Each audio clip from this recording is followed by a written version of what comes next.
Anga pulai gibuan na tanyari boy ay kublay NPC Sunday ya pibaro agar tengah batiang tam jong try jisu nong penimu jong abo jong pi kublay shibun.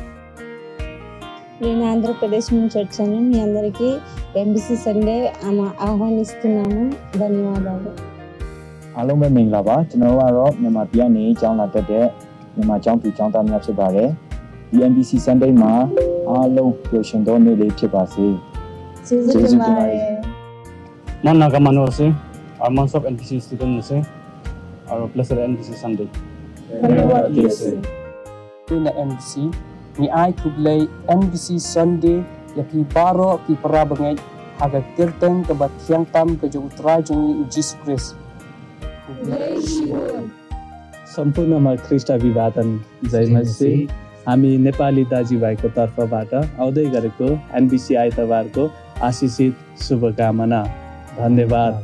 जय नेपाल खुलुमबाय इसोर बाखनाय जाथों जों आसाम बड'लेण्डनि जिसु ख्रीष्टनि मुङाव साफ्रोमनोबो अननाय आरो गोजोननाय ब्लेसेड सानडेनि मुङाव जासिहरो गोजोनथों देहन्तिया हलिंग इन खापाय bahakane katayu ke bong ia teyo imu rakhene ke NBC Sunday te humari sinami bong ai kublay NBC Sunday na phibaro khoj haga karteng ba thang tam gojong trai jong Jesus Christ kublay siban nilitum ke karbi nili ke asam pen natanalang li ke mikhaya pen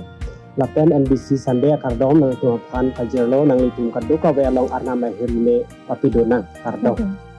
ito na jaintia wanpure hini NBC